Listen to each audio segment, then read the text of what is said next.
Bom, boa noite, pessoal. A aula de hoje é sobre noções de probabilidade, certo? De novo, quero destacar. Assim, antes de a gente já começar correndo para o conteúdo, né? Quero ouvir de vocês o que vocês estão achando da dinâmica, dos exercícios, das aulas. Vocês estão fazendo as atividades? Estão com dificuldade? Está fácil? Está difícil? Quero ouvir de vocês. Tá, eu só vou pedir pra você colocar as atividades no Cigar, porque se não colocar no Cigar, eu não lembro que tem atividade pra fazer. E aí, porque eu olho por lá pra poder acompanhar as que eu já fiz e as que eu não fiz. E aí, e fica só pelo... Ai, esqueci O agora. Classroom. Aí acaba que... É, Mas não botei não semana aí passada? acaba que eu... Não, pra hoje não tem nenhuma. Aí eu fui perguntar pros meninos e aí eles falaram que tem atividade pra hoje. Aí eu tô meio... Tá. Eu vou botar no cigarro também, então. Tá bom? Mas se você não conseguir entregar hoje, você entrega na próxima aula também, não tem problema. Eu coloco essas datas para vocês tentarem manter o ritmo de estudo, né? Porque se deixar acumular, fica ruim, né? Mas se perder um prazo, precisa de mais alguns dias, não tem problema. Vou colocar no cigarro também. Mais algum comentário?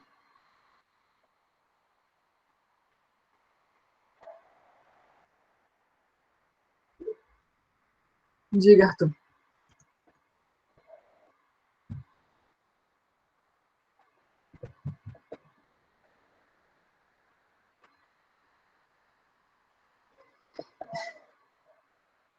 Arthur? Não precisa não. Eu recebo e-mails com relatórios de vocês. Se entrar no campo também, consigo ver.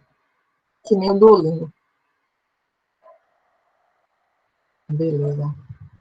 Mais algum comentário?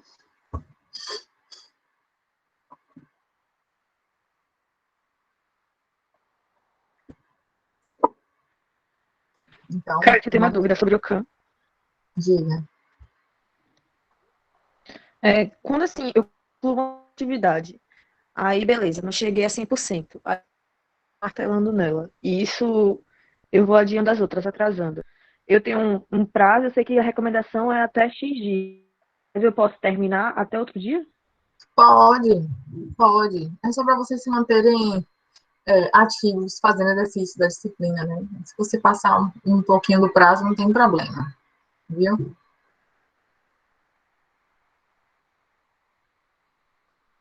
Certinho, obrigada então. Nada. Mais algum comentário? Dúvidas, sugestões? Então, vamos que vamos. De novo, a gente vai começar com um pouquinho de história, né? A gente vai falar de noções de probabilidade, né? E os estudos de probabilidade, né, começaram, né, com os jogos de azar, que foi quando passou-se a ter um interesse na análise matemática das incertezas associadas aos jogos de azar, né, que existem desde a antiguidade. Então, os jogos de azar são muito antigos, né, e a partir do século XVIII, né, aqueles dois carinhas que a gente viu na primeira aula, o Pascal e o Fermat, eles receberam um problema que precisava ser resolvido. E eles começaram a trocar cartas, discutindo sobre esse problema, né? Então, o problema era o seguinte: como dividir o prêmio de um jogo se a partida acabasse antes que algum jogador tivesse vencido o número de partidas combinado? Né? Então, esse era um típico problema relacionado ao jogo de azar, e eles receberam a incumbência de resolver esse problema. O que a gente faz como é que a gente faz para dividir esse prêmio, né? E aí, cada um chegou a soluções usando métodos diferentes, digamos assim, mas eles não foram os primeiros a publicar sobre o assunto, né? Na verdade, quem fez isso foi Huygens, que publicou o primeiro livro a tratar sobre os cálculos de probabilidades, né? Mas foi só posteriormente, lá em 1812, quando Laplace publicou o livro Teoria Analítica das Probabilidades, que as aplicações dessa teoria se tornaram cientificamente justificáveis, né? Foi a partir daí que a teoria de probabilidades começou a ser aceita cientificamente, e hoje a gente não entende a estatística inferencial sem a teoria das probabilidades, né? E uma citação interessante do Laplace é que ele diz que a teoria das probabilidades é o bom senso transformado em cálculo. Isso é muito interessante. Vocês vão ver que muito do que a gente vai ver, você pode concluir a partir do seu bom senso. Está muito relacionado ao nosso senso comum. Vamos ver se vocês acham isso também ao longo da aula. Bem, essa citação também eu achei bastante interessante, resolvi trazer para a aula, é do livro do Nicolas Gotelli e Ellison, né, Princípios de Estatística e Ecologia, que é um livro assim muito profundo na área de estatística e ecologia. Quem se interessa por ecologia, recomendo muito que vocês acessem o livro sempre que possível, porque ele tem um material muito interessante, ele costuma ser didático, apesar de ser bem profundo e complexo, então ele traz uma aprofundada grande em muitos assuntos. E o interessante é que, para quem está na área de biologia, ecologia, ele traz os exemplos voltados para essa área, né? Porque, assim, quando você está estudando estatística por um livro clássico, né? Às vezes os exemplos ficam todos baseados na moeda, né? Na jogo de dados, bolinhas azuis, bolinhas vermelhas, e às vezes as coisas não fazem muito sentido. O Gotelli, não, ele traz uma aplicação muito voltada para a ecologia, assim como o livro da Tatiana Parente traz uma abordagem voltada para a saúde, o da Caligari Jacques traz um pouco voltado para a saúde também, mas ela tende a ser bem mais simplista, vai direto ao ponto, mostra a fórmula, acabou, segue em frente, né? Em algumas passagens, né? Em outras ela aprofunda também. Então, assim, se você se interessa por estatística, é sempre bom beber de mais de uma fonte, tá?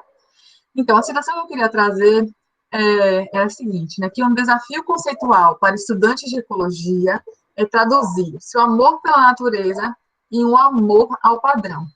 É isso que o ecólogo faz, né? Ele busca o tempo todo na natureza a detecção de padrões. E a estatística que vai nos ajudar a detectar esses padrões, né? O Emanuel sugeriu aqui um livro, Andar do Bêbado. Pois é, ele está na minha lista de leituras há muitos anos. Eu acho que eu li 3 páginas, que fala sobre a aleatoriedade da vida, né? Então foi muito bem recomendado. Ainda não tive chance de ler, mas obrigada. E sobre o acaso, né? Tem tudo a ver com o que a gente vai ver na aula de hoje, né? Sobre a aleatoriedade. Bem, vamos lá. Então, o que é probabilidade, né? A probabilidade é o provável resultado, tem a ver com o provável resultado de um evento sobre o qual estamos inseguros, né? Então, ainda que nós tenhamos, digamos que estamos realizando um experimento, a gente vai repetir ele várias vezes de forma aleatória, e vamos repeti-lo. O resultado não vai ser o mesmo sempre, né? O resultado muda, né? Porque o mundo ele é cheio de variação. E a variação que existe no mundo, ela muitas vezes não é previsível, né? Então, para os ecólogos, por exemplo, e para muitos outros ramos da ciência, você conseguir prever qual é a chance, ou seja, a probabilidade de um certo evento acontecer, é uma informação muito útil para vários cientistas de várias áreas, né? Então, é sobre isso que se dá o estudo da probabilidade, né? Então, a teoria da probabilidade, ela estuda experimentos ou fenômenos que são chamados de aleatórios, né, ou casuais, que seriam eventos que ocorrem absolutamente ao acaso. Como, por exemplo, quando você joga uma moeda para cima, né, digamos que é uma moeda perfeita, que tem uma cara e uma coroa, e você não faz ideia de qual resultado você vai ter. Você não tem como dizer, olha, vai ser cara, vai ser coroa. Se é uma moeda perfeita e você joga ela para cima de um modo aleatório, você não tem como dizer exatamente qual vai ser o resultado. Mas você tem como prever qual é a chance de um certo resultado acontecer. E isso que a teoria das probabilidades vai nos ajudar. Aqui nessa foto ao lado, né? Isso aqui é o que a gente chama de planta-jarro, né? Essa é a Serracenia purpúrea. Isso é uma planta carnívora. Ela tem esse formatinho de jarro, né? E ela fica cheia de água lá dentro dela. E aí, os insetos, eles vão visitando a planta.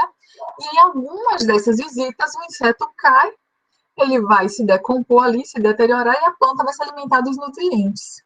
Então, a gente pode também tentar prever em quantas das vezes que o inseto visita a planta, quantas dessas vezes resulta numa captura. Então, a gente pode também usar a teoria das probabilidades para tentar prever esse evento aleatório, né? E, de novo, a gente precisa delimitar alguns conceitos para entender a teoria das probabilidades. E um dos conceitos muito importantes nessa teoria é o conceito de espaço amostral, né? Que é, de novo, conjunto, espaço amostral ou universo amostral, é o conjunto de todos os resultados possíveis em um experimento, tá? Por exemplo, quando eu jogo uma moeda para cima, eu tenho dois resultados possíveis, ou cara ou coroa. Já se eu jogar um dado para cima, o dado tem 6 lados, vai de 1 a 6, eu tenho 6 possibilidades de resultados, né? E no caso da nossa planta aqui, a planta jarro, você também tem dois resultados possíveis. O inseto visitou a planta, ou ele vai ser capturado, ou ele vai fugir. E quando a gente já tem espaços amostrais formados quando os resultados, né, desses eventos, né, o nosso conjunto amostral é formado por situações que podem ser convertidas em números inteiros ou contáveis, né, como, por exemplo, 0 ou 1, 1 ou 2, a gente chama esse conjunto de discreto, né? Da mesma forma como a gente fala das variáveis quantitativas e qualitativas. Lembra que tem as variáveis discretas e contínuas? Mesma coisa. Então, se eu tenho aqui cara e coroa, e eu posso converter cara e coroa em 0 e 1, eu chamo isso de uma variável discreta, tá? Então, a gente chama esses conjuntos de conjuntos discretos. Ok? Bom, acho que é isso. Sigamos em frente. Qualquer coisa, por favor, vocês interrompam, tá, gente? Que eu vou seguindo, tá?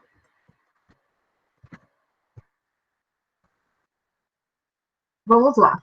E o que é um evento, né? Eu até já comecei a falar de evento no slide anterior, mas o evento, ele é um processo simples, de início e fim reconhecíveis, como, por exemplo, um inseto visitar uma planta, o lançamento de uma moeda, ou o lançamento de um dado. Então, você tem um início, tem um fim reconhecíveis, e a probabilidade de um determinado evento, de um determinado resultado acontecer dentro desse evento, ela vai ser dada pela fórmula. A probabilidade vai ser igual ao número de resultados dividido pelo número de observações. Então, vamos pensar assim, se eu estou jogando a moeda para cima, tenho dois resultados possíveis, né? Cara ou coroa, né? Então, vamos dizer que temos dois resultados possíveis, cara e coroa. E eu vou jogar essa moeda 10 vezes. Então, cada vez que eu jogar essa moeda, eu vou registrar se deu cara ou se deu coroa.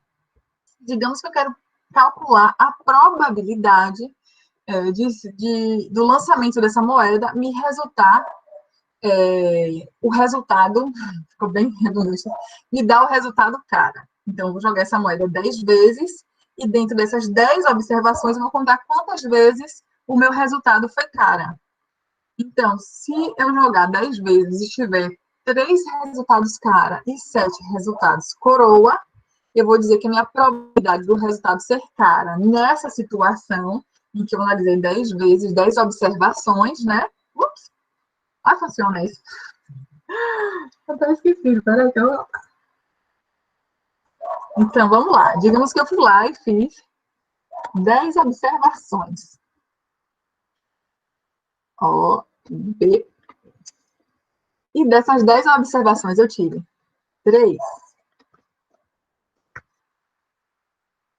resultados cara. A minha probabilidade de resultado cara nesse universo de 10 observações vai ser de 3, que são os meus resultados, a cada 10. Então, 3 dividido por 10 vai ser 0,3. Ok? E percebam que é impossível ter mais resultados do que observações, certo? Vocês conseguem perceber isso? Tá óbvio. Vamos lá. Os resultados são os resultados de cada evento, né? Se eu estou observando 10 jogadas de cara e coroa, eu não tenho como ter 11 caras, né? Porque eu só observei 10 vezes. Então, é impossível ter mais resultados do que observações. O que me leva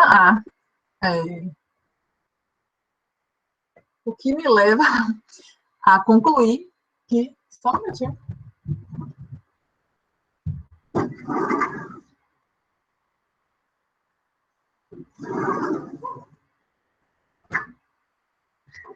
Desculpa, pessoal. Então, se eu não posso ter mais resultados do que observações, a minha probabilidade sempre vai ser um número entre 0 e 1.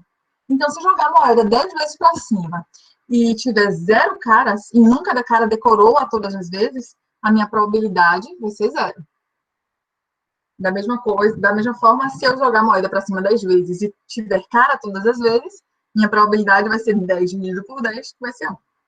Então, vai ser sempre o resultado entre 0 e 1.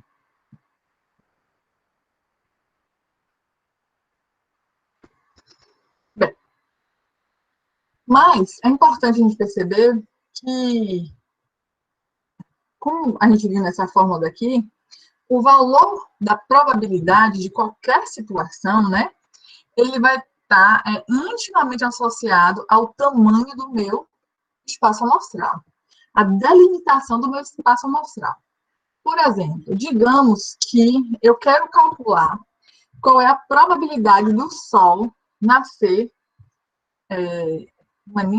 qual é a probabilidade do Sol nascer em um certo dia, né? A pergunta não está nem bem feita. Qual a probabilidade do Sol nascer em um certo dia? E aí eu vou analisar isso ao longo de um ano. Digamos que o meu espaço amostral é qual a probabilidade do Sol nascer ao longo de um ano. Então, eu vou ficar ao longo de um ano, todos os dias, eu vou chegar de manhã e vou olhar, o Sol nasceu? Se ele nasceu, eu vou marcar sim, se ele não nasceu, eu vou marcar não. E ao longo de 365 dias, eu vou ter 365 observações e eu vou analisar qual a probabilidade do Sol ter nascido todas as manhãs ao longo de um ano. E aí, qual que é essa probabilidade? Pergunta para vocês.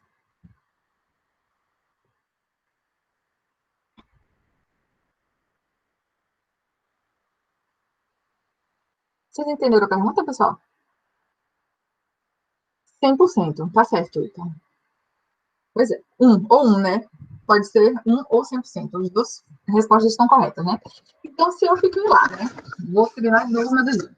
Se eu analisei 365 vezes que o Sol nasceu de manhã durante 365 dias, né? Porque o Sol, do jeito que a gente conhece, ele nasce todas as manhãs, o resultado disso vai ser igual a 1, ou 100%, né?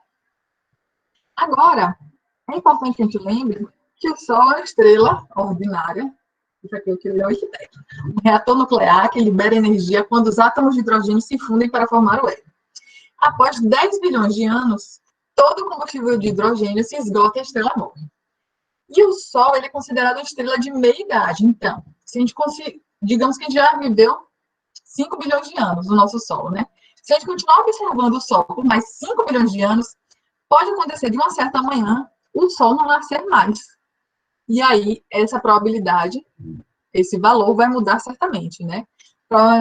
Provavelmente variando de 100% para 0%.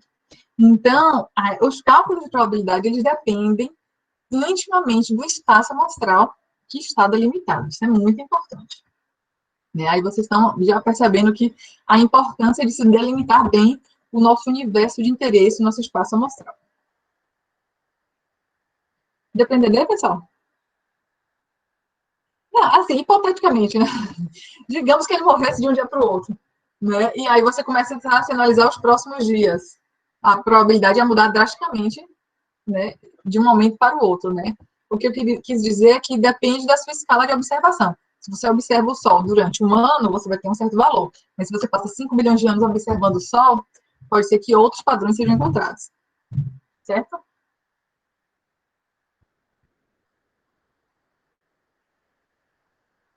Beleza? Posso continuar?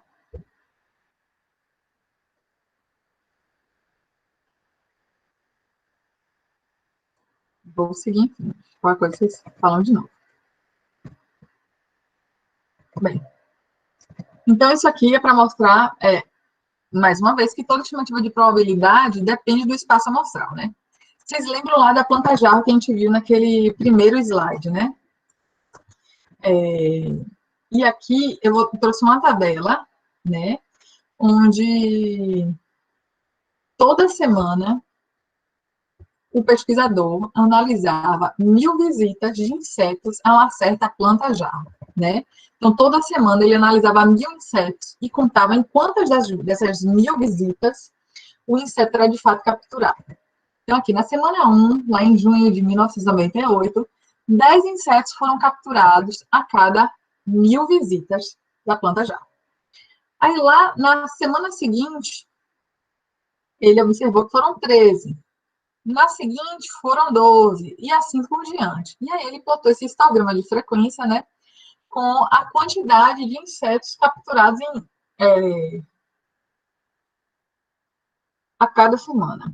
Né? Então, aqui, ó, aqui nós temos, no eixo X, o número de insetos capturados a cada 1.000 visitas, né, e o número de observações. Então, digamos, aqui, ó, por exemplo,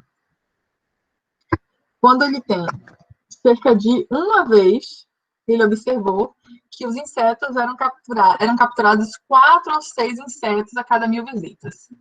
Aí depois, cerca de 2 vezes, ele observou que 7 insetos eram capturados a cada 1.000 visitas. Aí depois, 4 vezes, ele observou que... gente, não sei nem se estou olhando esses casos. 8 insetos eram capturados a 1.000 visitas, e assim, a cada 1.000 visitas, e assim por diante, né? Até que ele, em apenas uma vez, ele olhou que 20 insetos eram capturados a cada 1.000 visitas, mas que, em média, né, aqui está a média aritmética da frequência de captura foi de 10,3 insetos a cada 1.000 visitas. Dividindo 10 por 1.000, ele vai ter a probabilidade de insetos capturados por Sarracenia purpúrea, ok? Então, percebam como tem uma grande variação aí, né, dependendo do seu espaço amostral. Bom, e o primeiro axioma da probabilidade diz que a soma de todas as probabilidades dos resultados em um único espaço amostral é igual a 1, né? Vamos tentar compreender, né? Digamos que se eu tenho um espaço amostral bem definido, olha só a importância disso aqui, ó, propriamente definido, nós dizemos que os eventos são o que a gente chama de mutuamente exclusivos. Significa que se um evento ocorre, se um resultado ocorre, a outra possibilidade de resultado não vai ocorrer se você só tem 2 possibilidades de resultado. Então, por exemplo, vamos voltar para o exemplo da moeda, né? Joguei a moeda para cima, eu posso ter o resultado cara ou posso ter o resultado coroa. Se eu tiver um resultado cara, eu posso também ter tido o resultado coroa em um lançamento de moeda? O que vocês acham? Não posso, justamente. A mesma coisa. Se eu estou analisando lá a planta-jarro, o inseto veio e visitou a planta-jarro. Se ele capturou a planta-jarro, eu não posso ter o outro resultado que é o de não capturou. Então, ou ele capturou ou ele não capturou. Então, um resultado exclui o outro e vice-versa, certo?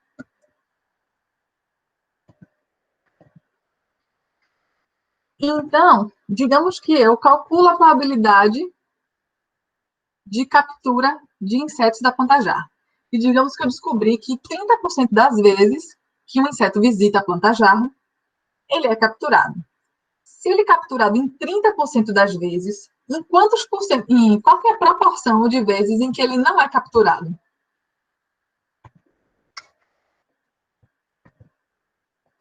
Se a probabilidade de captura é 30%, que é 0,3, então a probabilidade dele escapar vai ser igual a 1 menos 0,3, que é igual a 0,7.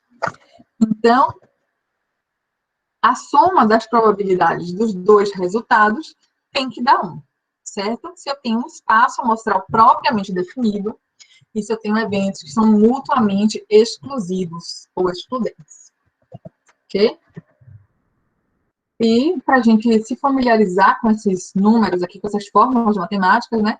O sigma, essa letrinha grega aqui, ele indica somatório, né? De todos os elementos que vêm a seguir, né? Somatório das probabilidades do evento A, né? E o I indica os subconjuntos dentro de A, né? Então, se eu tenho captura ou se eu tenho capturado ou escapou, vou ter probabilidade 1 na captura e probabilidade 2 no escape, né? N é a quantidade de vezes em que você está, é o tamanho do seu espaço amostral, a quantidade de vezes que você está calculando as probabilidades, e I é a posição de cada um desses resultados aqui dentro, tá?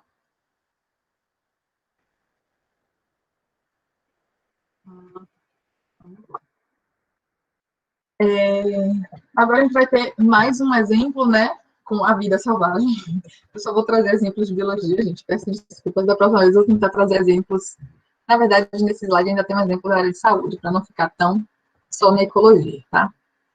Aqui esses exemplos do Gotelli eram bem interessantes, né? Então, ele traz, assim, o estudo de caso desse besouro, né? Ele chama de besouro girinídeo, alaranjado de manchas. É um besouro que se reproduz 2 vezes ao longo da vida, né? Digamos que se ele não for comido antes, né? Ou se ele não morrer por qualquer outra situação, ele vai se reproduzir 2 vezes. E cada vez que ele se reproduz, ele pode ter 3 resultados, ou seja, 3 quantidades de indivíduos compondo a sua prole. Então, ele pode se reproduzir e ter 2 descendentes, 3 descendentes ou 4 descendentes. Então, ele pode ter 3 resultados diferentes a cada uma dessas vezes que ele se reproduz.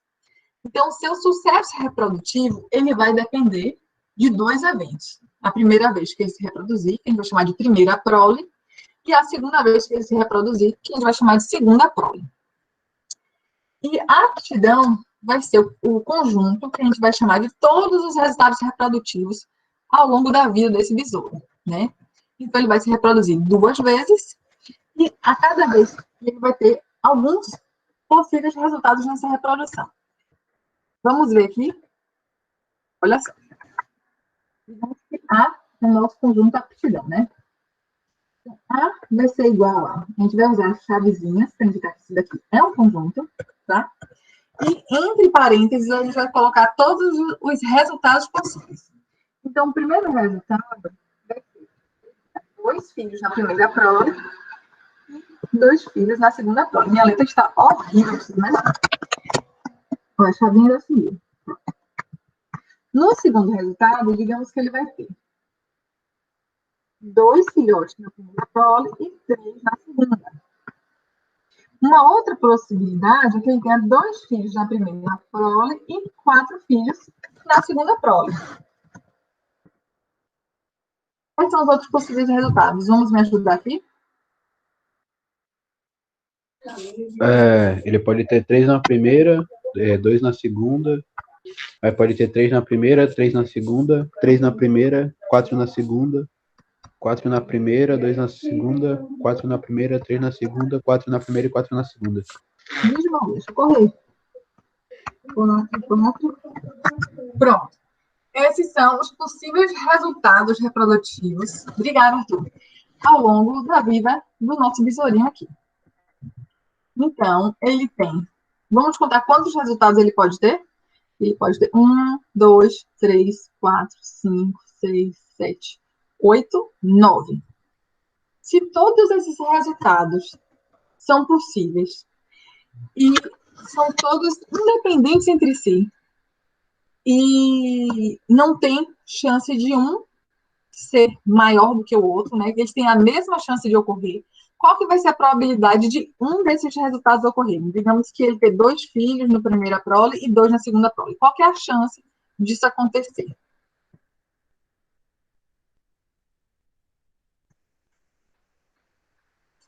Perfeito, Vinícius. 1/9. E qual que é a chance dele ter 3 filhos na primeira vez que ele se reproduz e 3 na segunda?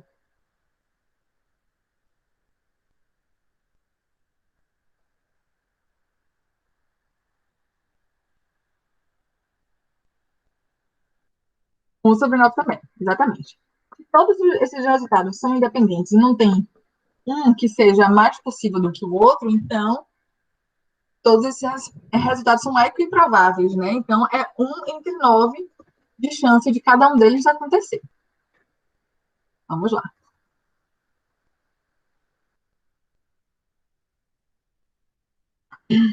Bom, e aí é o que a gente já tinha acabado de comentar, né? Eventos independentes, né? Então, 2 eventos são considerados independentes quando sua ocorrência ou não ocorrência não tem efeito algum na probabilidade de ocorrência do outro evento.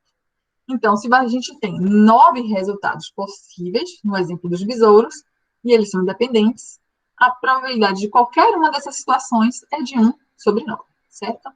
Então, a probabilidade de ter 2, 2 é 9, 1/9, de ter 2, 3 é 1/9, e assim por diante, né? E tá tudo tranquilo até agora, pessoal?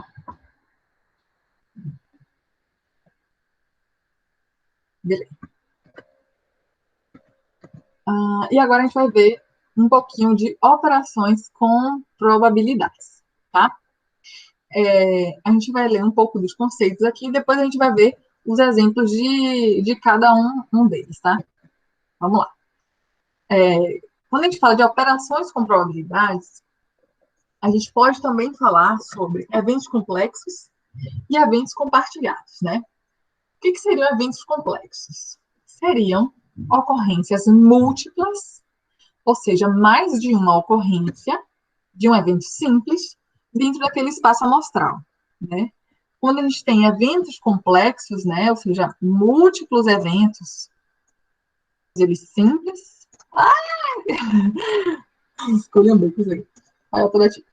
Todos os eventos complexos, múltiplas vezes, esses eventos são simples. O simples eu não consigo. Você soma as probabilidades dos eventos simples, né?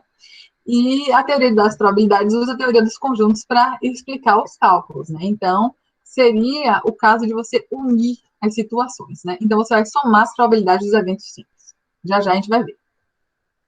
E eventos compartilhados são ocorrências múltiplas, ou seja, vários eventos acontecendo simultaneamente, né? Então, são ocorrências múltiplas e simultâneas de eventos simples no espaço amostral. Nesse caso, é um caso de interseção. Então, a gente vai multiplicar as probabilidades dos eventos simples. Calma aí que a gente vai ver um exemplo para as coisas ficarem um pouquinho mais claras, certo? Isso nos leva para o segundo axioma da teoria de probabilidades, que a probabilidade de um evento complexo vai ser igual à soma das probabilidades dos resultados que compõem aquele evento. Mas, de novo, vamos lá para o nosso exemplo. Então, digamos que a gente já investigou ali, né, as probabilidades de eventos dos eventos reprodutivos relacionados ao besouro, né? Então, a gente já viu as possibilidades, né, de resultados desses eventos reprodutivos, e agora, digamos que eu tenho a seguinte pergunta. Qual que seria a probabilidade de um certo besouro ter 6 descendentes, né? Então, a gente tem que procurar quais são dos resultados dentro do conjunto aptidão que me deem 6 descendentes, né? E aí, vamos lá. Esse aqui é o conjunto aptidão. Vocês lembram lá de conjuntos do ensino médio? Vamos resgatar esses conhecimentos, né? Então, digamos que esse círculo aqui, que a gente chama de diagrama de Venn, ele é o conjunto que representa todos os meus possíveis resultados reprodutivos do meu besourinho. Então, a gente já viu lá, vocês me ajudaram, né? Que você pode ter 2, 2, 2, 3, 3, 4, 4, 4, 3, 2, 4, 3, 2, 4, 4, 2, 3, 3. Então, tudo isso é possível dentro do que eu chamo de aptidão, né? São as possibilidades de reprodução do besourinho. Agora, quais desses resultados me possibilitam encontrar 6 descendentes? Então, eu tenho aqui apenas 3 possibilidades, né? Se eu tiver 2 filhos na primeira prole e 4 na segunda, eu tive 6 filhos, certo? Se eu tiver 4 filhos na primeira e 2 na segunda reprodução, eu também tive 6 filhos. E se eu tiver 3, 3 também. Então, eu tenho 3 possibilidades de ter 6 descendentes, considerando o meu besourinho, né? Se cada uma dessas probabilidades, desses eventos aqui, é 1 sobre 9, como a gente viu nos slides anteriores, eu vou somar 1 sobre 9 com 1 sobre 9 com 1 sobre 9 e vou ter 3 sobre 9, que é igual a 1 terço. Então, eu tenho 33,3% de chance de ter 6 indivíduos como resultado reprodutivo do meu besourinho. Por quê? Na hora que eu tenho eu ampliei as possibilidades, né? Eu não quero saber se eu tenho 2 na primeira prole e 4 na segunda. Não me interessa a ordem. Me interessa que sejam 6 descendentes. Então, eu tenho 3 resultados possíveis, então tanto faz ser 1, 2, 2, tanto faz ser 2, 4, ou ser 4, 2, ou ser 3, 3. Vejam que eu estou ligando esses possíveis resultados com a palavra ou. Qualquer um desses 3 resultados, né, tanto um quanto o outro, um ou o outro, ele me satisfaz, né? Então, se eu estou usando o ou, eu vou somar as probabilidades. Ficou claro, gente?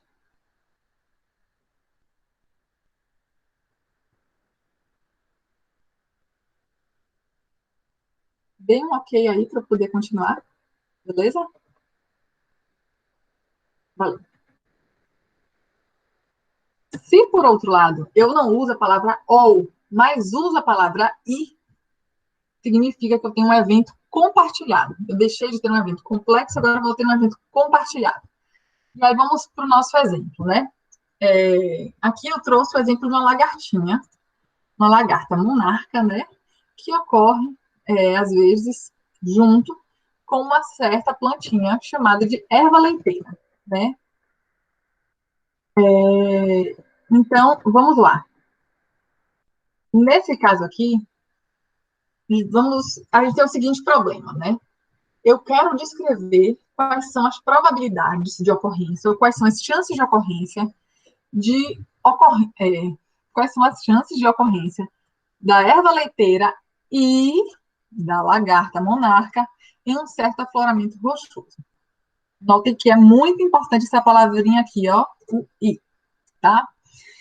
E aí, a gente vai perceber que nós temos um evento compartilhado, né? Então, nós temos aqui 2 probabilidades para analisar primeiro. Vamos lá. Essa primeira equação aqui se refere à probabilidade, né, dessa erva leiteira ser o que a gente chama de resistente. Ela é resistente à herbivoria, né? A probabilidade da erva leiteira ser resistente à herbivoria é de 20 em cada 100 indivíduos. Então, eu tenho 20% ou 0,2 de chance da minha erva leiteira ser herbívora. E eu tenho uma probabilidade de ocorrência da lagarta de 70 a cada 100 nesse certo afloramento rochoso aqui. Então, digamos que 70% dos locais aqui no afloramento rochoso, eu tenho a ocorrência dessa lagartinha. E aí a minha pergunta vai ser a seguinte: qual a probabilidade de ocorrência de plantas não resistentes primeiro, né? Vamos responder essas 2 primeiras perguntas. Se eu tenho a probabilidade de encontrar plantas resistentes em 20% das situações, qual que vai ser a probabilidade de encontrar plantas não resistentes?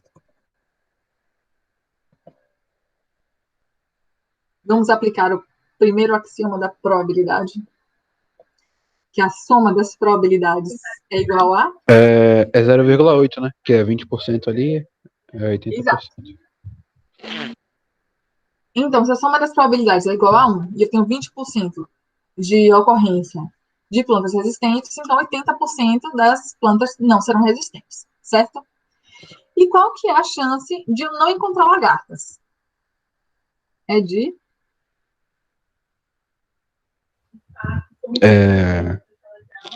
Isso, 30%. Isso aí. Parece bobo, mas é importante a gente fazer esses raciocínios, porque uma coisa está ligada à outra, tá? E agora eu vou pedir que vocês me ajudem a preencher essa tabelinha aqui, né? Essa é uma tabelinha onde a gente vai calcular as probabilidades de eventos compartilhados, né? Então, vamos lá. Eu quero saber qual que é a probabilidade nessa primeira linha aqui de encontrar uma população suscetível. O que é uma população suscetível? É uma população de plantas que não é resistente, tá? Aqui embaixo você veja que é a população resistente e essas aqui são as suscetíveis, né? Então, eu quero ver qual que é a probabilidade de eu encontrar uma população suscetível de erva leiteira e não encontrar lagarta.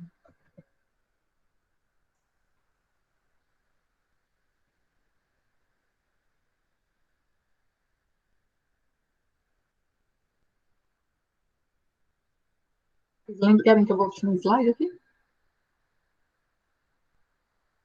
Plantas suscetíveis serão, vamos lá, 0,8, né?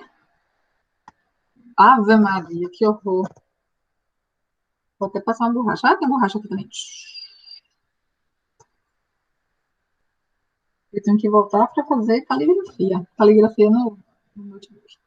0,8 é a probabilidade de encontrar plantas suscetíveis e de encontrar sem lagartas. 0,3. O Arthur já me ajudou, né?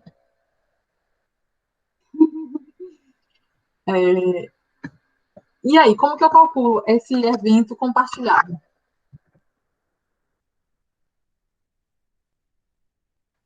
Vamos lá? Como que eu calculo esse evento compartilhado? Tem que multiplicar a probabilidade de lagarta com a suscetível, não? Uai, e aí, quais são? O que que eu vou multiplicar? Vou multiplicar 0,8, que é a probabilidade de populações suscetíveis, multiplicado por 0,3, que é sem lagarta. Correto? O meu resultado vai ser paineirinha presente, paineirinha erva leiteira, viu? Sim. Lagarta presente, não. Né?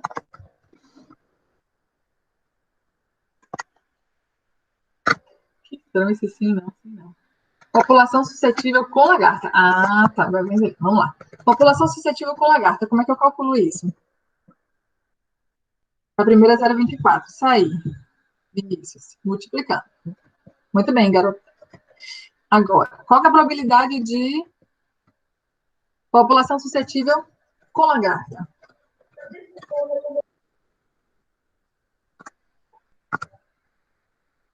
Zero vírgula oito vezes 0,7. Exatamente. 0,56. Vai. A gente vai desistir. Eu acho que eu não levo jeito para isso. Eu preciso da minha canetinha. 0,8 vezes 0,7. E de encontrar a população resistente em lagarta. Resistente era 0,2. E sem lagarta era 0,3. E população resistente com lagarta vai ser 0,2 vezes 0,7. E ficou horrível meu slide, mas eu espero que tenha dado para compreender. Deu para compreender que no momento que eu usei uma condição, eu estou calculando dois eventos que ocorrem simultaneamente, ou seja, eu estou unindo eles pela palavra e, né? Eu estou incluindo, né? Então, eu tenho que multiplicar essas probabilidades. Ficou claro, gente? .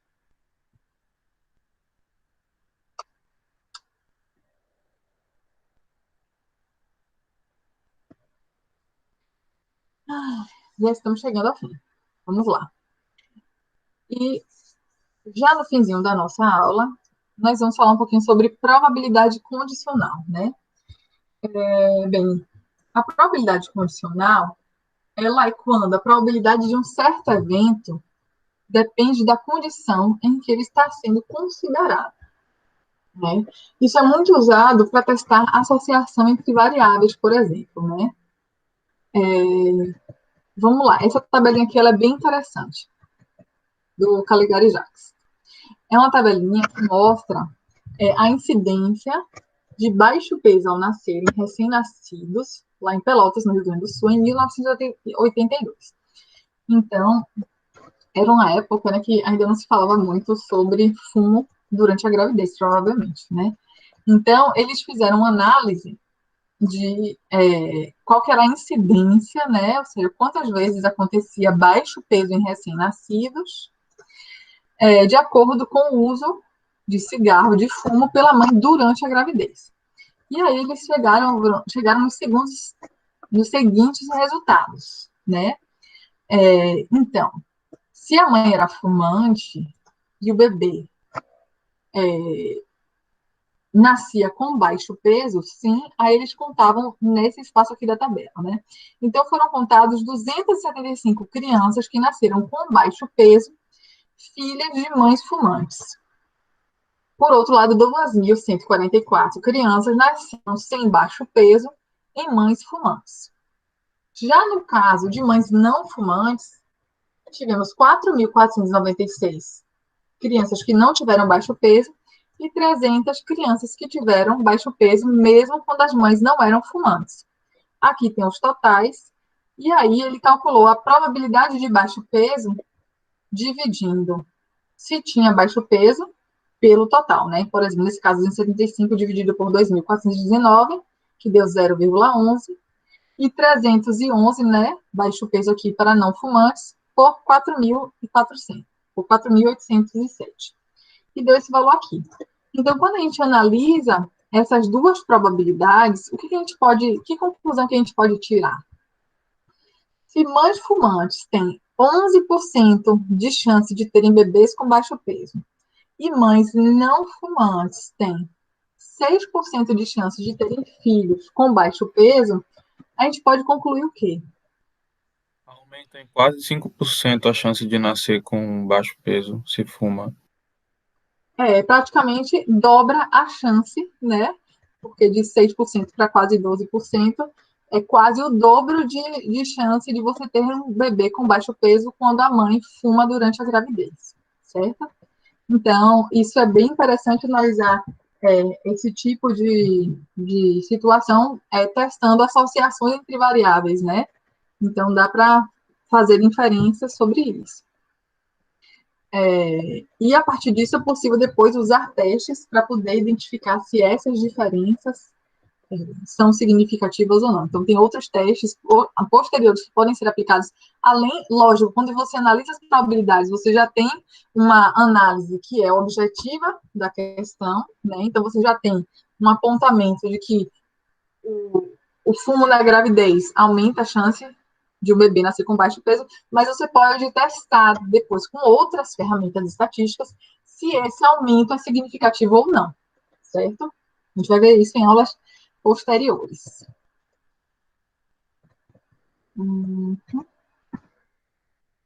E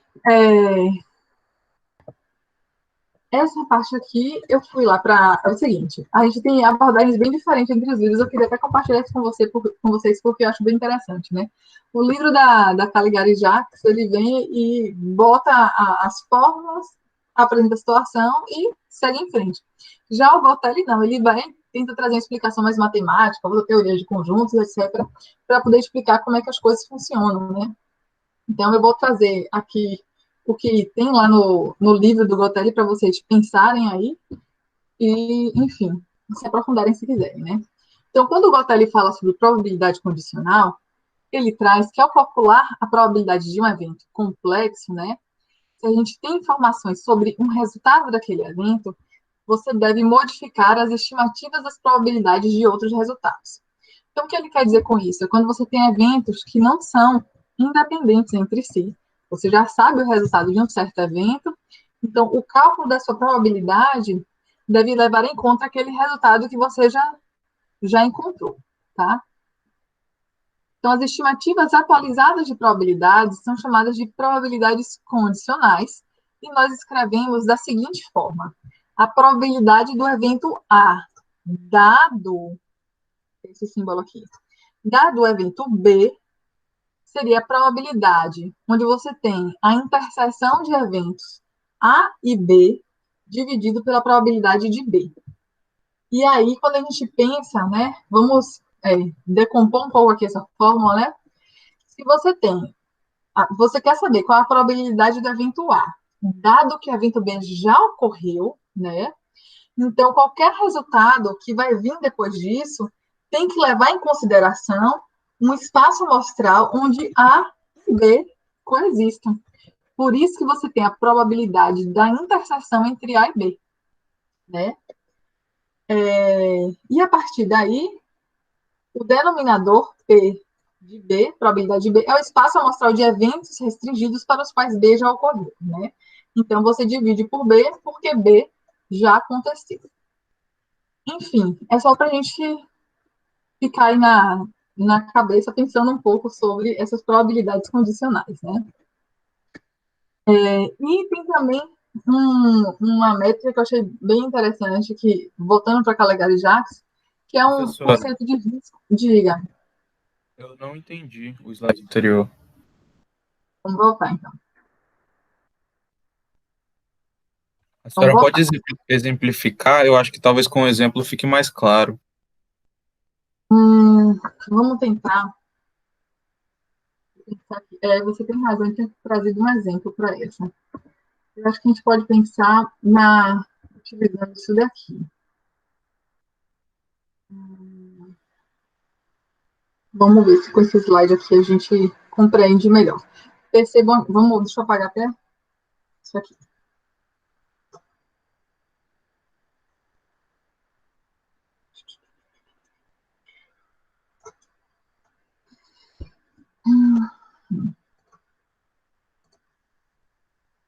Vamos lá. Vamos fingir que isso daqui não existe.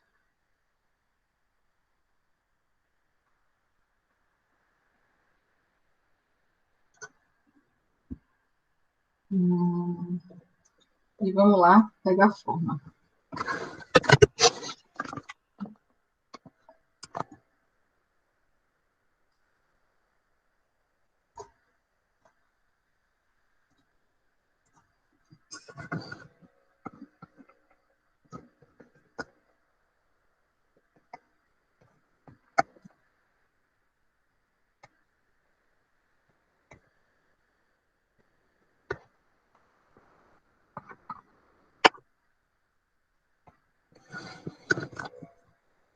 Será que tá feio, mas vai, vocês vão entender.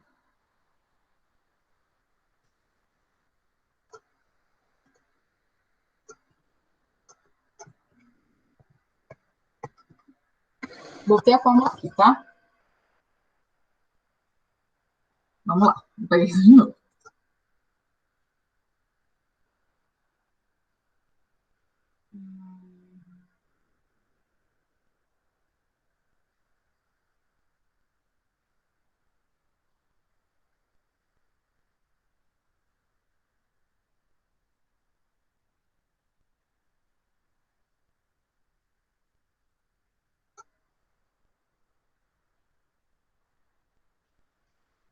Vamos lá. Eu quero saber, vamos pensar que a minha probabilidade condicional é de que eu tenha. É porque eu tenho que formular a pergunta, e a pergunta não está formulada aqui, por isso que eu estou raciocinando. Mas vamos lá. Digamos Professora, que. Diga. lá naquele outro slide falava sobre você já ter conhecido uma amostra. Então é como se, por exemplo, você já soubesse um desses dois números, do par. Então, como se você já soubesse, por exemplo, que um seria 3.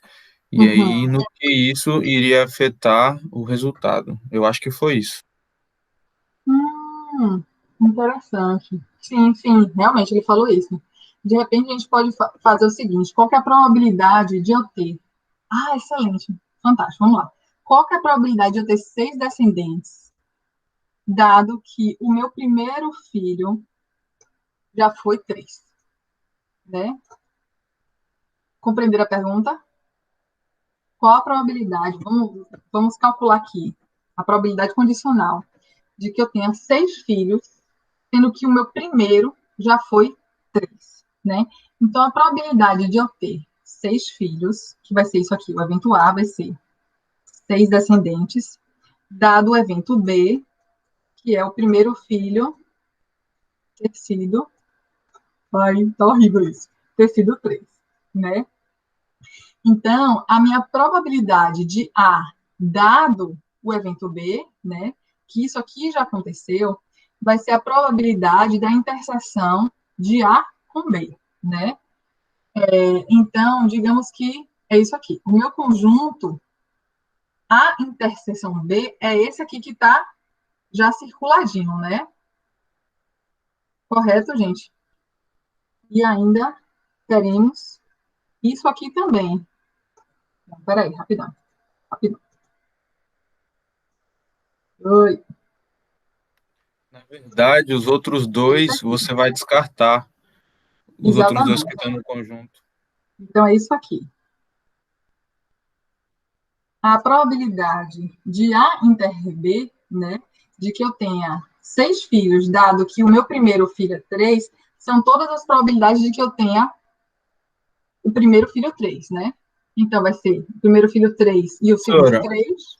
mas no outro tem 3 e 4, aí daria 7. Acho que a única forma Não, não seria dá. 3 e 3 mesmo. Mas é a interseção. Vamos lá. Vamos fazer o exercício. Então, se o meu primeiro filho é 3. Ah, sim, mas veja bem, não repara. Isso aqui é a probabilidade de eu ter 6 filhos quando eu tenho o primeiro filho 3. Só existe essa chance aqui, né? Mas a minha probabilidade de eu ter o primeiro filho 3 é 3 3, mas também é 3 2 e também é 3 4, né? Então, a probabilidade do meu primeiro filho, dentro da teoria do besourinho, a probabilidade de ele ter o primeiro filho 3 vezes é 1/9, mais 1/9, mais 1/9, porque ele pode ser 3 no primeiro e 3 no segundo, 3 no primeiro e 2 no segundo, e 3 no primeiro e 4 no segundo, certo? Então, essa é a probabilidade de B, tá? Mas não já é conhecido esse número? Claro que é conhecido. A questão não é essa. É como calcular a probabilidade de eu ter 6 indivíduos, sendo que o meu primeiro é 3. Não é isso? Tá compreendendo? Veja bem. Tá um A gente, a pouco gente já conhece. embaçado ainda para mim. Oi? Vamos voltar, vamos voltar. Eu me embolei um pouquinho, mas agora tá fazendo mais sentido. Peraí, vamos lá de novo. Vou apagar tudo aqui e a gente vai começar do zero. É bom que eu tenho muita chance de usar minha canetinha. Vamos lá. Vamos voltar. Vou até apagar isso aqui. Digamos que você não sabe isso aqui. Depois a gente volta para isso aqui, tá? Vamos lá. Eu quero saber qual que é a minha probabilidade de eu ter 6 descendentes se o primeiro filho, for igual a 3, né? Se a gente for olhar da forma mais simples possível, a minha probabilidade de eu ter 6 descendentes, sendo que o meu primeiro filho foi 3, só existe uma chance nesse universo de 9 chances, que é essa aqui, não é? Que é 1/9. Perfeito, é isso aí, é 1/9. Agora, tem uma outra forma de se calcular isso. Vamos ver se a gente chega nela. Que é utilizando probabilidade condicional. A probabilidade do evento A, que é este aqui, tá? Esse aqui que eu estou querendo descrever. Meu evento A é esse aqui. Tenho 6 ascendentes, meu primeiro filho é 3. Dado que eu tenho o evento B é o primeiro filho é 3. Certo? Só que eu tenho só uma chance de socorrer. Qual é a probabilidade simples de eu ter o primeiro filho 3? A probabilidade é, acho que 4 nonos. Não. Não, 3 3 nonos. nonos. É. Que é isso aqui. 1/3, mais 1/3, mais 1/3. Certo? Correto? Então, vamos lá. Então, a probabilidade de A dado B vai ser igual a, aqui embaixo, é a probabilidade de B, né? Ai, eu quero minha canetinha.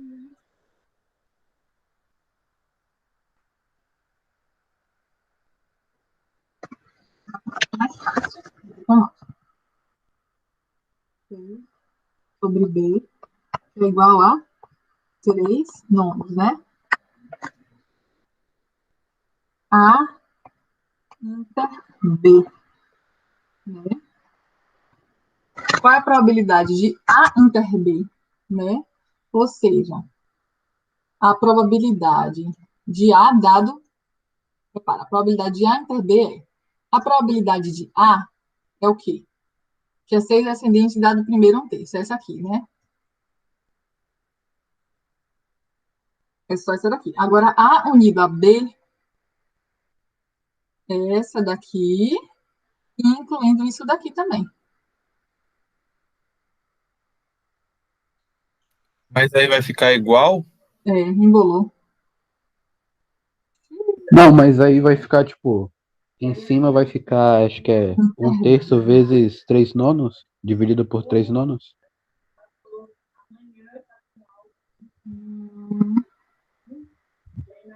Esse símbolo aí entre A e B, eu acho que isso aí é que tá para resolver esse dilema. O que ele representa matematicamente? Esse símbolo aqui Interseção é é multiplicação, né? interseção. Que no Interseção caso é multiplicação. multiplicação. Então vai ficar em cima, vai ficar 1 nono vezes 3 nonos. 1 nono, que é 1/3 vezes 1/3 vezes 1/3. Não, desculpa. 1 nono vezes 1 nono vezes 1 nono, né? Não, mas a probabilidade do A é 1/3, não é? De ter 6 filhos? A probabilidade de A é 1/3, exatamente. Isso, então, em cima vai ficar vai ficar a probabilidade do A vezes 3 nonos, que é a probabilidade do B, dividida por 3 nonos. E será Não acredito que do sim. A 1/3, né? Vezes a probabilidade do B, que é Que 3 é 3 nonos. sobre 9. Mas 3 nonos é 1/3 também. 1/3 Ué, vezes 1/3. Ué, mas pelo que tá escrito na fórmula aí é isso? Coloca tudo 1/3. vamos ver se vai dar rapidinho. 1/3 vezes 1/3, que é igual a, vai ficar 1 nono sobre 1/3 vezes 3, vai dar 1/3. É isso aí, gente.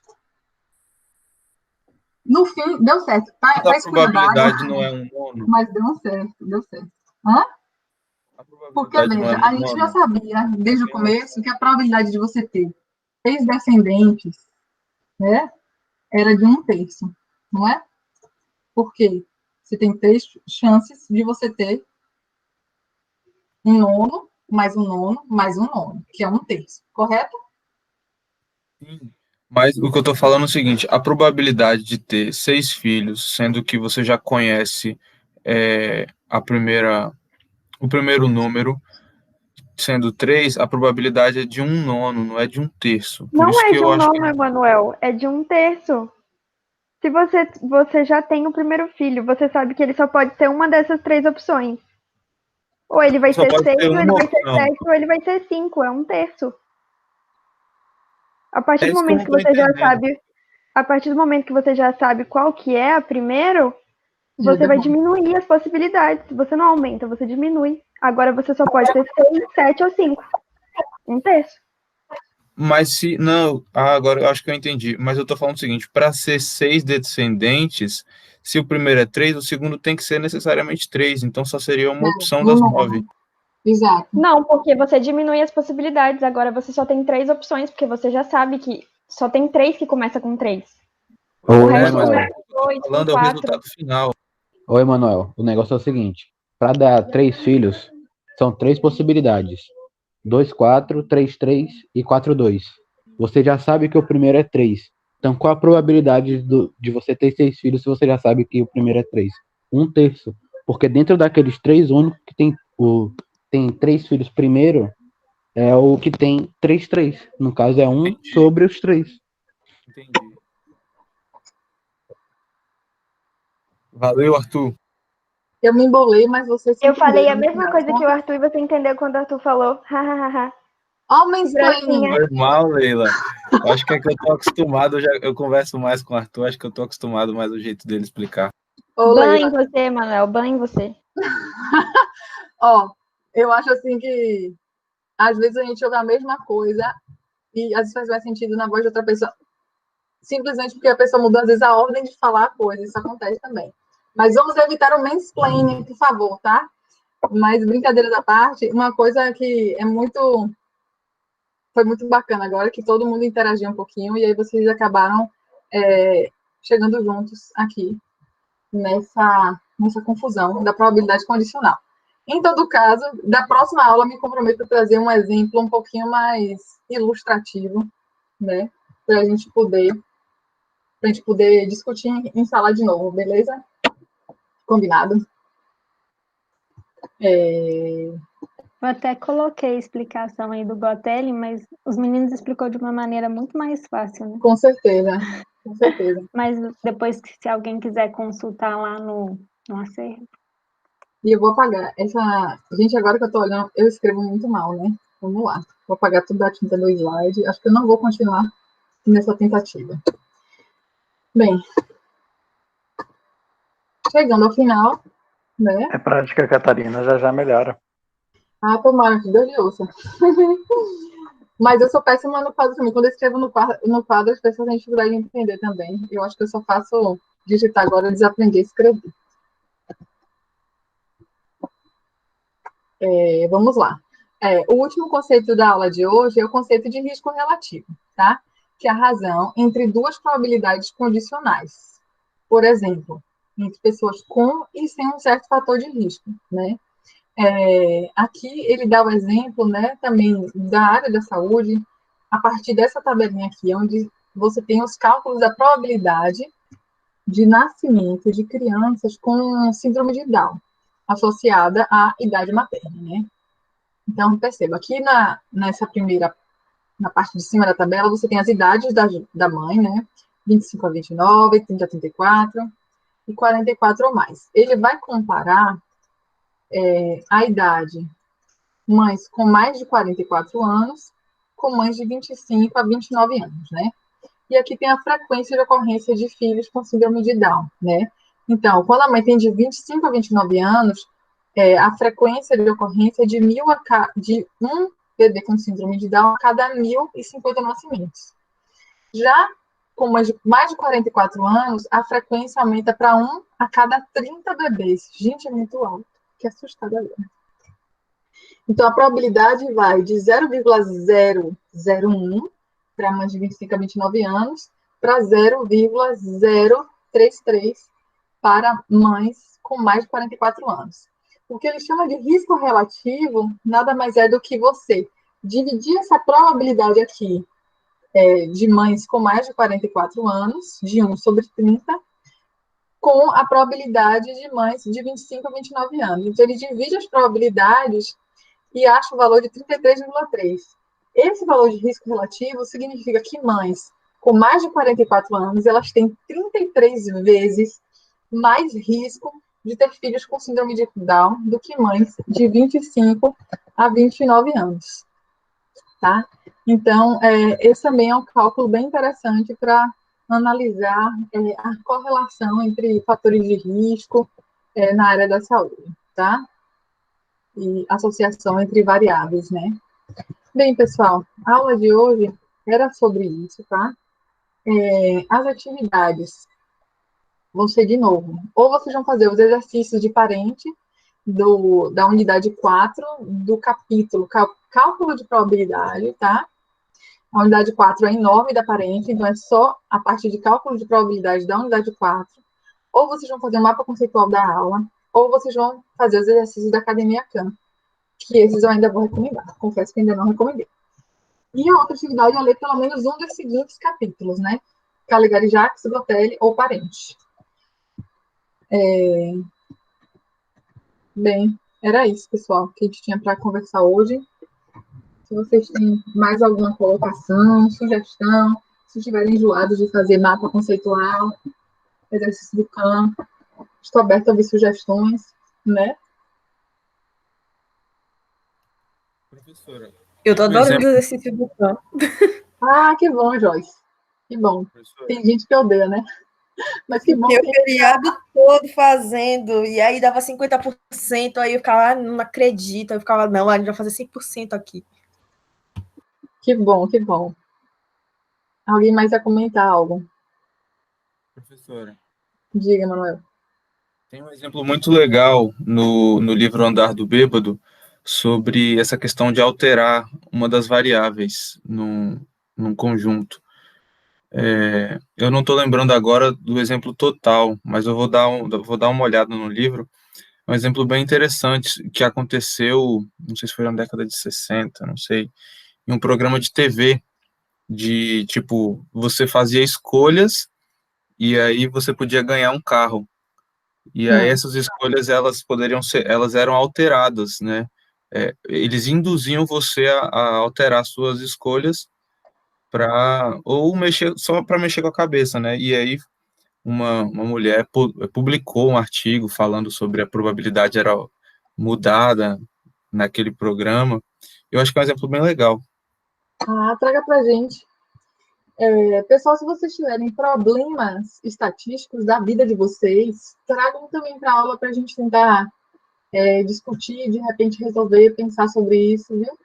Acho que pode enriquecer muito a nossa discussão. Traga, Leila, vai ser ótimo a gente poder discutir sobre isso. Eu adoro ficar olhando para a dos outros. Adoro dar opinião enfim, pensar juntos, tá? Traga sim. Se quiser fazer fora da aula, também pode, e aí a gente pode discutir na aula com os demais, depois que a gente conversar um pouquinho, tá? Aí vocês pensam aí.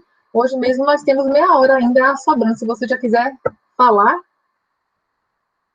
começar, ou se preferir se preparar mais um pouco. Não, mas eu ainda estou precisando do resto dos dados que o meu orientador ficou de me passar. Tá, mas você já tem pergunta definida, objetivos bem delimitados? Como assim? Se o projeto já está pronto? Não, não está não. Tá, é porque você disse que está esperando os dados. Porque, às vezes, Não, é quando porque for ele esperando os precisa me dados, passar a quantidade de cidades da que a gente vai trabalhar. E aí ele não passou ainda. tá, mas qual que é o objetivo do trabalho? Já está delimitado? Vai ser, a gente vai trabalhar com ecologia, o impacto das degradações ambientais, das alterações na incidência de doenças zoonóticas na Bahia. Malária, leishmaniose e leptospirose. É aluna do Elfani? Então, o Elfani é o orientador de mestrado e acho que o Felipe é o co-orientador, mas quem vai me orientar é o Felipe. Tá certo. É o Beleza, com projeto do certeza. Gion? Sim, É isso, é dele. a cara do projeto do Gion mesmo. Então, mas Acho o que é Felipe ele, é né? co-orientador dele e aí eu fiquei com algumas doenças e ele ficou com outras, são diferentes. Você vai Certo. ajudar a tabular, né? Exatamente, acho que isso. Já definiu o que é degradação ambiental? Não, ainda estou no começo. Só que o Felipe falou que a gente ia aproveitar que eu estava fazendo esse componente com você para poder tirar dúvida. Ótimo, beleza. Nós vamos conversando, sim.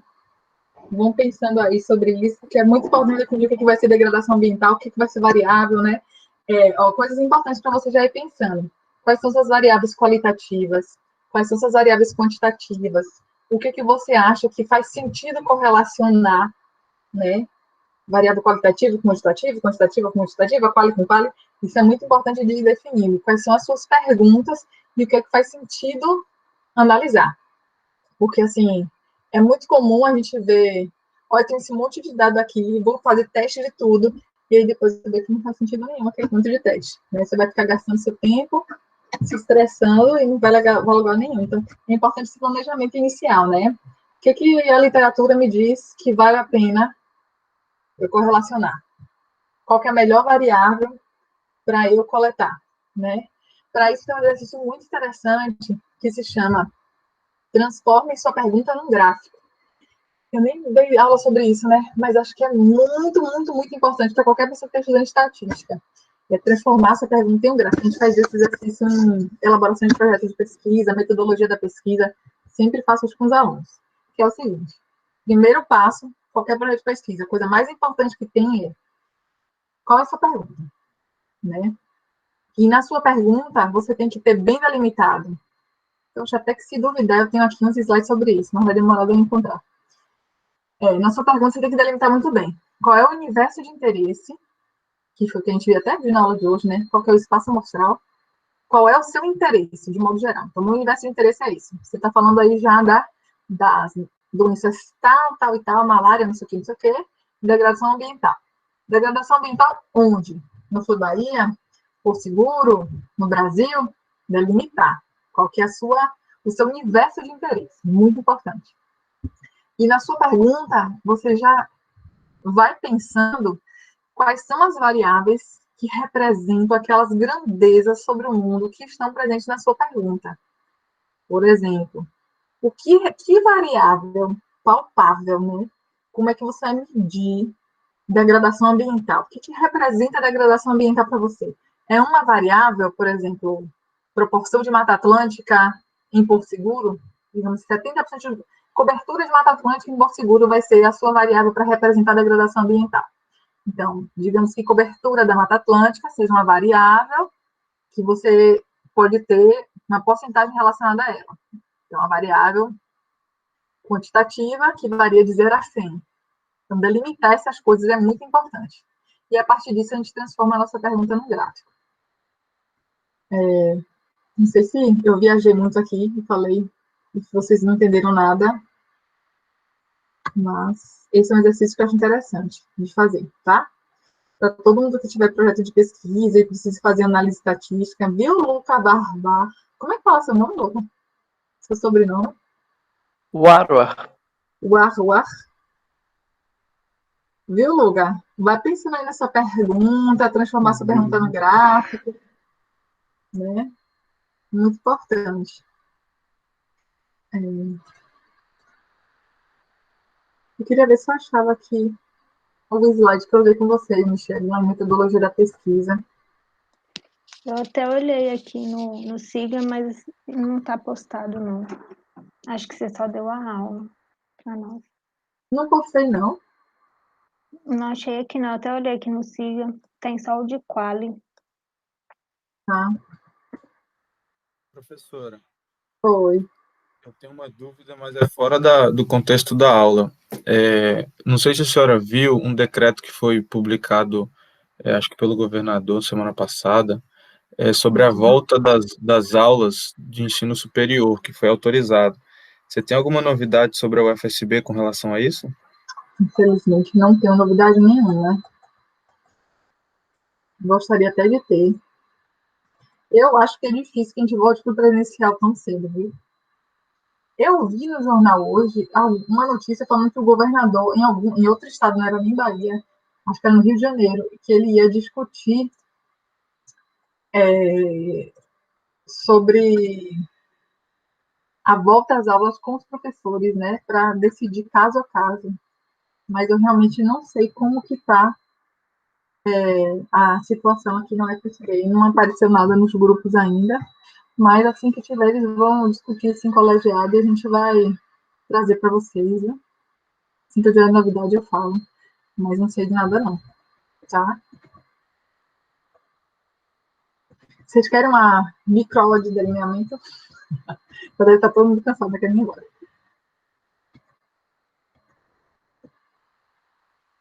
Professora, e sobre a atividade, até agora só foi feita aquela da Semana Nacional de Ciência e Tecnologia, ou teve outra atividade que era para entregar? Teve outra. Toda aula tem atividade. Se Elas eu não me estão lá engano, no Classroom, Google Classroom. Eu vou botar no SIGA, porque eu percebi que eu não botei a da semana passada no SIGA. Certo. Tá, eu vou colocar tudo lá, mas Eu esqueço de abrir o Class, eu só abro mais o cigarro, e tá, aí eu vou postar lá também. tô ficando meio perdido. Mas obrigado. Não, eu posso lá também, não tem problema não. Tá, obrigado.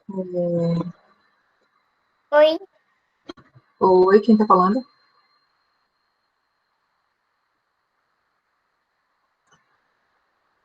Alô? Se alguém chegou depois, né?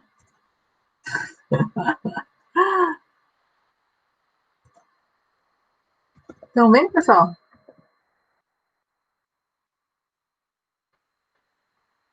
O slide. Apareceu?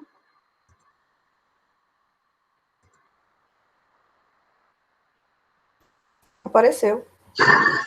Foi minha irmã, ô Lucas. Segura.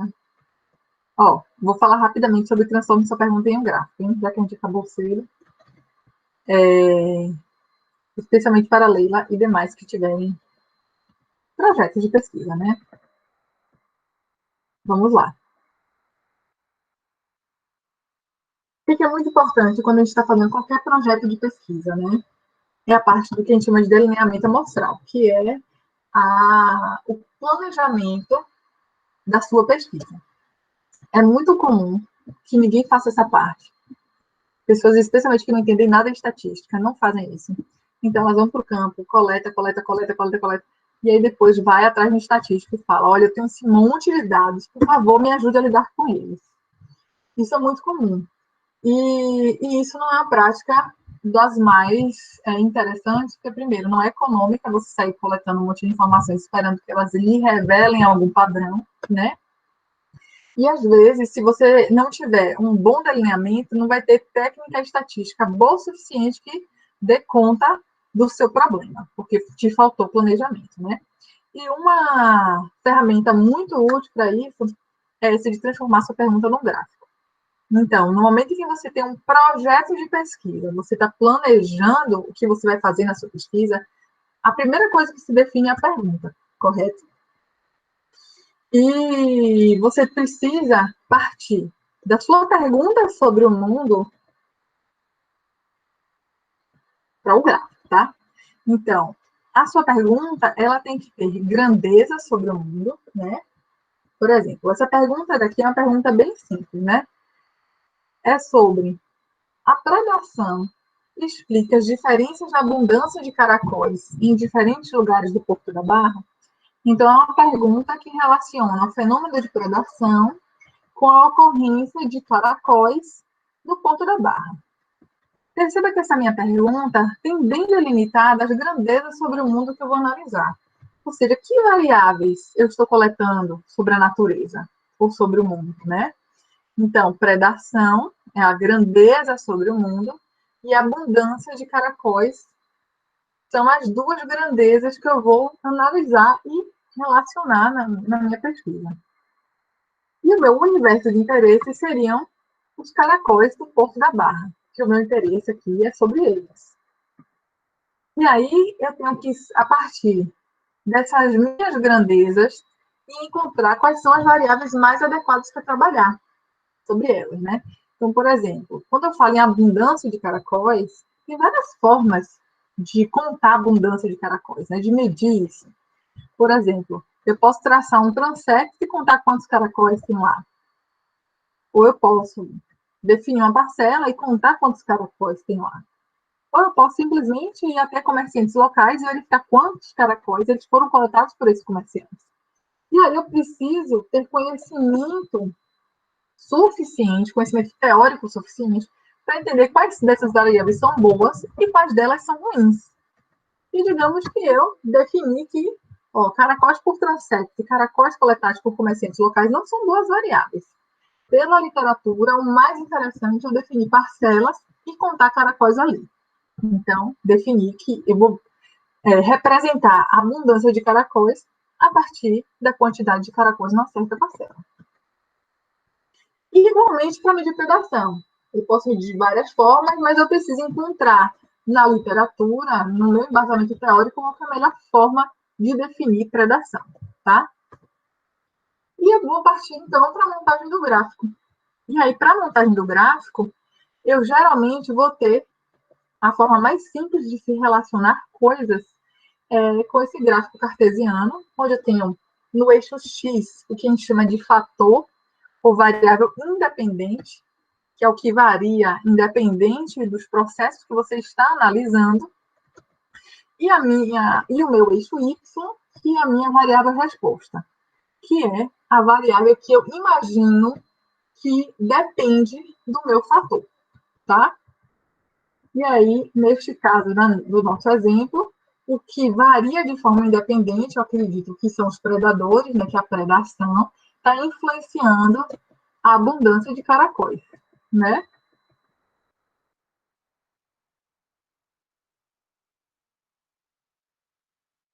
E aí a gente tem que também definir como que eu vou representar essas grandezas, se usando variáveis categóricas ou usando variáveis contínuas. Vocês lembram da aula que a gente falou sobre variáveis categóricas e contínuas? Eu acho que a Michelle vai falar disso na próxima aula, não vai, Michelle? Falar de variáveis aleatórias, Ah, tá, que é é outra coisa. contínuas e discretas. Certo. Pois é. Enfim, eu não vou passar muito disso, não. Eu vou deixar vocês com... Não vou falar muito sobre variáveis contínuas, categóricas agora. Depois a gente pode expressar um pouco disso, mas o fato é, quando a gente faz esse exercício de transformar a pergunta em um gráfico, a gente pode responder dois tipos de pergunta. Se existe efeito de um certo fator, né?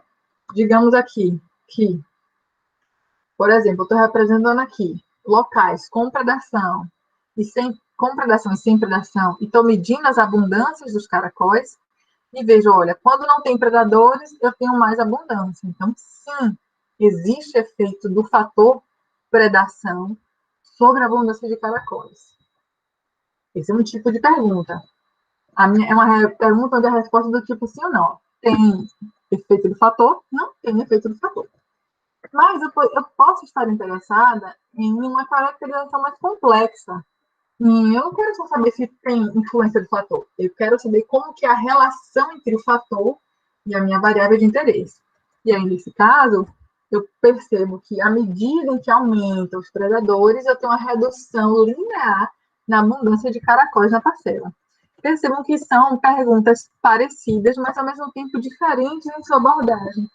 Isso faz toda a diferença na interpretação dos dados. Eu vou parar por aqui, porque a gente não tinha isso no planejamento, né? Mas eu acho que passa uma mensagem para vocês pensarem no projeto de vocês, né? Especialmente a Leila, que já tem algo em vista, acredito que outras pessoas têm também. O Rodrigo estava na aula, ele também estava interessado um pouco nisso, de que vocês pensem sobre o planejamento da pesquisa de vocês, tendo em vista essa ideia de transformar a sua pergunta em um gráfico, tá?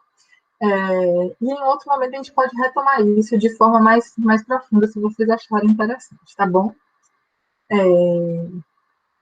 Se todos estiverem de acordo, a gente encerra por hoje, tá? O que vocês acham? Mais algum comentário?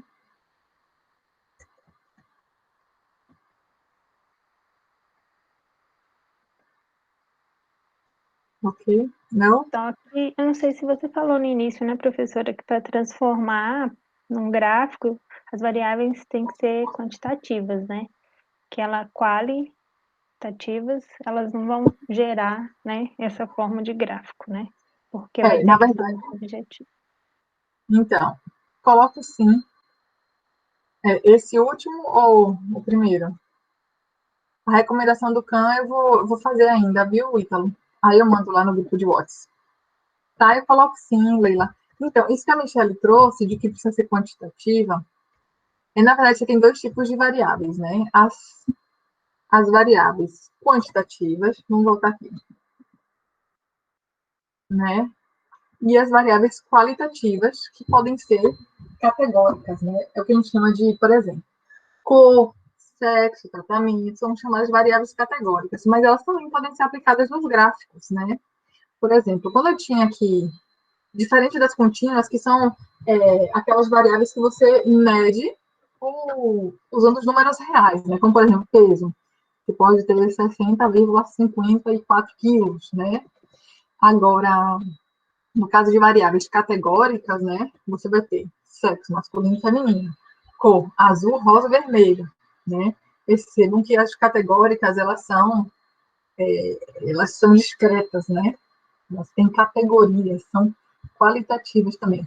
Mas não significa que você não pode representá-las num gráfico. Por exemplo, esse gráfico aqui, a variável predação, ela foi transformada numa variável categórica. Ela não é contínua, ela tem duas categorias. Categoria com predação, sem predação, categoria com predação. Então, essa variável categórica, que responde à pergunta, existe ou não existe efeito do fator? Né? Já no próximo gráfico, predação foi transformada numa variável contínua. Perceba que eu posso ter um predador por parcela, dois predadores por parcela, 3, 4, 5, até 10, até 15, né? Então, é uma variável contínua, mas ainda assim, contínua e discreta também, né? Porque você não pode ter 1,5 predador, né? Então, mas ainda assim é uma variável que assume números diferentes, né? E que permite que você correlacione, que você compreenda melhor qual que é a natureza da relação entre predação e abundância de caracóis, né? Bem, era isso, tá? Eu coloco os dois, sim, dessa outra aula que eu dei, posso colocar, tá? Então é isso, pessoal. Então, se tiverem dúvidas, depois vocês entrem em contato, tá? E a gente vai se falando aí, tá bom? Um abraço e boa semana.